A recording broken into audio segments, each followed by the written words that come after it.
Yo, sekarang saya akan mereview film yang berjudul The Call of the Wheel. Film ini diadaptasi dari kisah sastra klasik. Film ini berkisah tentang Bugs, seekor anjing peliharaan yang berhati besar, yang hidupnya berubah 180 derajat. Ketika dia yang tiba-tiba diculik dari rumahnya di California dan dipindahkan ke belantara eksotis Yukon, Alaska.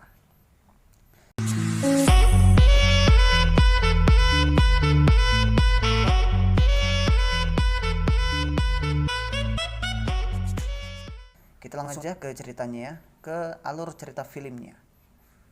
Di awal cerita, diperlihatkan seekor anjing yang sedang berjalan-jalan di kota California yang namanya Buck. Buck sering keluar jalan-jalan di kota California dan sudah dikenal oleh masyarakat karena Buck merupakan anjing peliharaan Hakim Miller, seorang yang disegani di California. Buck dikenal sebagai anjing yang aktif atau yang gak bisa diam, penurut dan manja. Buck juga selalu datang jika namanya dipanggil walaupun itu orang asing. Buck juga anjing yang pintar. Dia bisa memahami perkataan orang. Instingnya itu selalu bekerja ya. Bisa kita lihat saat seorang pelayan yang bernama Abigail bilang, "Buck, bangunkan anak-anak." Sesaat itu juga Buck pun langsung menuju rumah majikannya ke kamar anaknya dan membangunkan mereka. Rumah tampak heboh dengan kehadiran si Buck. Setelah Buck itu diusir dari dapur, Tuan Miller yang sudah bangun dan stay di belakang Buck akhirnya menyeret Buck keluar. Dan saat di luar, Buck itu nggak sengaja melihat seekor kelinci, maka terjadilah ya kejar-kejaran antara kelinci dan si Buck. Di sini Buck itu cuma bermain-main, bukan untuk berburu si kelinci tersebut. Seperti yang kita tahu, Tuan Miller ini sebenarnya sedang menyiapkan sebuah pesta dan ada acara makan-makannya juga. Makanan yang sudah siap disediakan di meja yang ada di taman, dan saat sesi foto yang berlangsung, Buck yang tiba-tiba muncul dari semak-semak langsung menghancurkan, melibaskan semua makanan yang ada di meja. Di sini semuanya belum sadar karena makanannya sudah dihabiskan si Buck atau diberantakan. Mereka sadar saat Buck ikut berfoto dengan membawa sepotong ayam, maka habislah riwayat Buck. Wow. Tapi karena Buck itu merupakan anjing kesayangan dari Tuan Miller, jadi dia hanya dihukum biasa-biasa saja. Tidur di luar dan yang gak bisa dikasih makan. Di pertengahan malam, saat Buck itu sedang tidur, Buck mendengar suara yang memanggil namanya dengan cara mensiulkan serta memanggil berulang kali namanya. Buck pun menghampiri si orang tersebut. Nah, bisa kita lihat orang ini merupakan orang yang tadi pagi yang gak sengaja melihat si Buck. Rencana orang ini dia tuh ingin menculik si Buck dan menjualnya ke tempat lain. Karena Buck itu merupakan anjing yang penurut, anjing yang manja, dia pun menghampiri si orang tersebut dan berhasil ditangkap. Buck pun dikurung di dalam kandang. Setelah Buck tertangkap dan dikurung, Buck pun dibawa ke Yukon, Alaska dengan menggunakan kereta api. Buck itu dijual untuk dijadikan kereta anjing. Ini sama aja seperti kereta kuda lumping kali ya yang ada di Indonesia, itu sama aja lah ya. Di perjalanan menuju Alaska, Buck dijinakkan dengan cara memukul kepala si Buck ini dengan tongkat, yang bikin si Buck ini jadi takut ya, dan gak bisa melawan. Gak berlangsung lama, karena Buck ini anjing yang besar ya kan, ya pintar, strong, kuat, wow, gak ada lagi kurangnya. Berhasil lolos dari ikatannya, Buck pun kabur dan dikejar oleh penjaga-penjaga yang ada di situ. Setelah Buck lolos dari kejaran penjaga, Buck pun keluar dan bingung, hendak mau loncat ya kan dari kapal, ternyata dikelilingi oleh air. Ternyata si Buck sudah ada di danau yang menuju ke laut Alaska. Danau atau laut ya. Sesaat kapal sudah berlabuh, semua anjing pun dipindahkan ke penampungan anjing kereta yang ada di Alaska. Termasuk juga si Buck ini ya. Bak bingung dengan daratan di sini. Oh, kok salju ya kan? Nggak mungkin gitu dibilang. Udah dingin putih karena ini pertama kalinya untuk si Bak. Di jalan Bak ini nggak sengaja bertemu dengan orang tua yang bernama si John. Nah, dari tampilan background pertama dari film ini, backgroundnya itu ya langsung muncul muka si Bapak John ini ya kan. Bapak John ini merupakan seorang pengelana yang ingin menghabiskan sisa hidupnya di Alaska. Mungkin ada urusannya kan, KDRT seperti itulah. Si John ini yang akan jadi tuan atau majikannya si Buck nantinya. Tapi itu nanti ya, karena masih panjang sekali cerita si Buck ini. John yang gak sengaja menjatuhkan ya alat musiknya, ini apa namanya, pianika kali ya, didapatkan oleh si Buck. Buck yang mendapatkannya dan sekilas memainkannya. Ini mainkan meniup-niup aja lah ya kayak, dan mengembalikan ke bapak si John. Sesaat Buck sudah di penampungan anjing, muncul seorang penghantar surat. Namanya Perrault. Dia berencana membeli 2 anjing untuk keretanya, tapi setelah melihat si Buck yang besar, tampak polos juga dan gagah ya kan, Perrault pun memilih si Buck. Buck pun tampak ceria kembali setelah menemukan tuan yang baru atau majikannya. Sesampainya Buck di perkemahan logistik, Buck bertemu dengan teman si Perrault atau rekannya ya kan, si cewek yang namanya Francois. Dan Buck juga dikenalkan ke rekan timnya, anjing-anjing ya kan. Mulai dari si bos hingga babunya. Satu aja saya kenalkan, ini nama si bos ini namanya Splits. Mukanya sangar ya kan. Mulai dari awal kedatangan si Buck, dia tuh mukanya nggak enak kali ngelihatnya. Setelah itu Perrault pun berbicara tentang tujuan selanjutnya ke rekan tim anjingnya, termasuk juga si Buck yang seakan-akan dipahami oleh anjing-anjingnya. Aduh, jadi nggak sopan dia ngomong gitu ya. Saat barang sudah selesai disusun di kereta mereka ya kan, semua anjing sudah ada di posisi, termasuk juga si Buck. Buck ini menempati posisi paling belakang ya, paling junior memang ya kan. Semua anjing yang hanya akan mengikuti si kapten yang tadi, si bos yang namanya si Splits.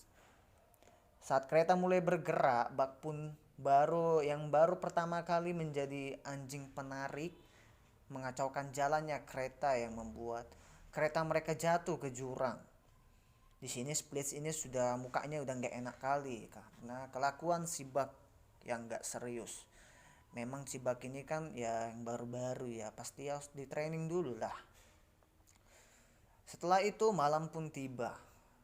Buck yang tidak terbiasa cuaca di Alaska hendak masuk ke tenda, tapi diusir oleh temannya si Perrault yang namanya Franco. Buck pun jadi nggak punya pilihan, dia tidur di luar bersama dengan teman-temannya.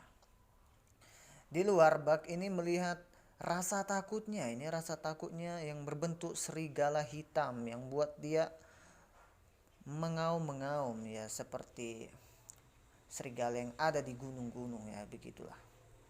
Keesokan harinya Buck masih belum terbiasa untuk menarik kereta. Dan saat makan malam tiba, Buck merasa iba saat melihat makanan dari temannya ini diambil oleh si bos atau si Splits.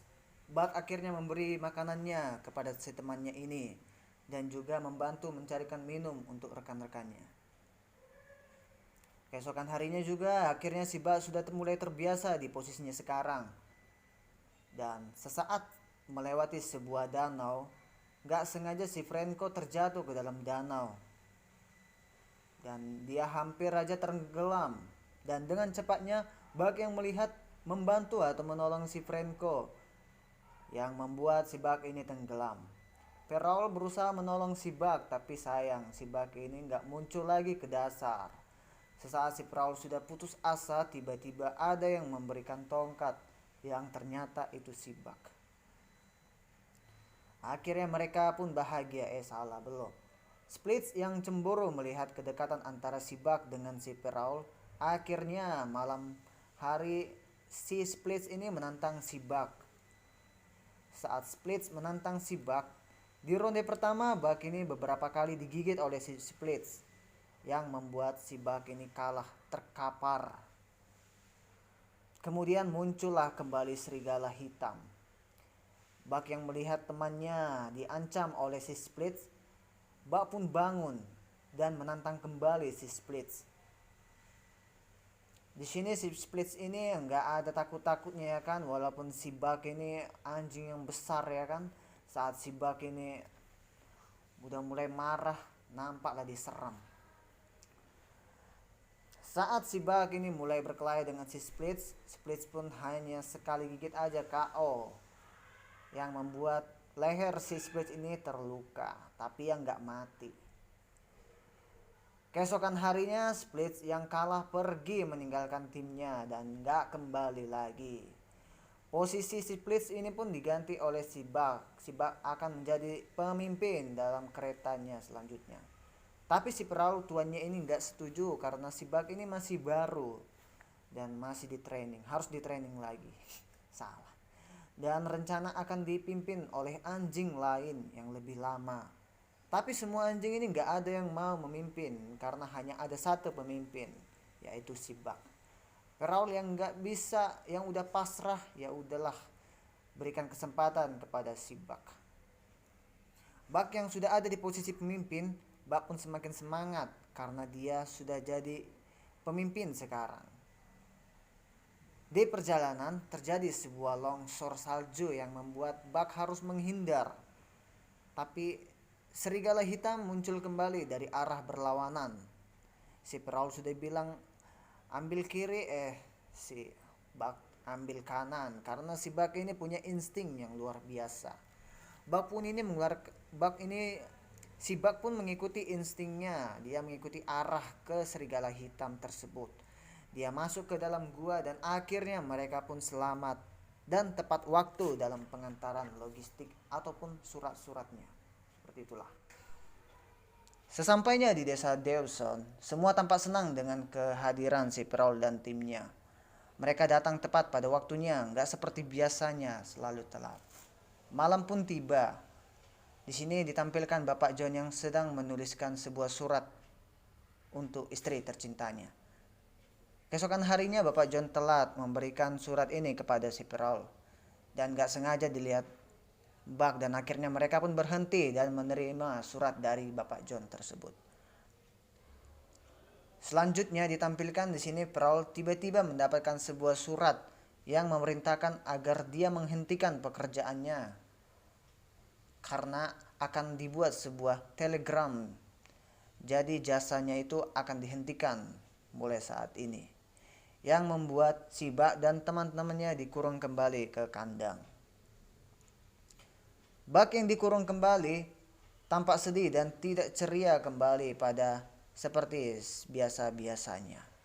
Datanglah seorang lelaki yang bernama Hall yang ingin meminjam jasa anjing untuk menarik kereta yang ada beban, yang ada barang-barangnya ya kan. Hall mengambil si Buck dan timnya untuk membawa barangnya. John yang melihat Buck dipaksa untuk menarik kereta yang bebannya ini sangat luar biasa ya kan, nggak bisa ditarik si Buck dan kawan-kawannya dan hendak menghampir memukul kepala si Buck. John pun menolong dan menghentikannya. Tetapi mereka memaksa dan tetap berjalan karena si Buck dan timnya sudah dibeli oleh si orang ini. Kita lanjut di part 2 ya teman-teman. Terima kasih untuk teman-teman yang sudah menonton. Mohon maaf bila ada kalimat yang menyakiti atau salah dalam mengartikan. Semoga channel ini di subscribe ya, agar dapat memberikan hiburan kembali. Terima kasih. Be the fam, that's what they call me. I promise that you'll never be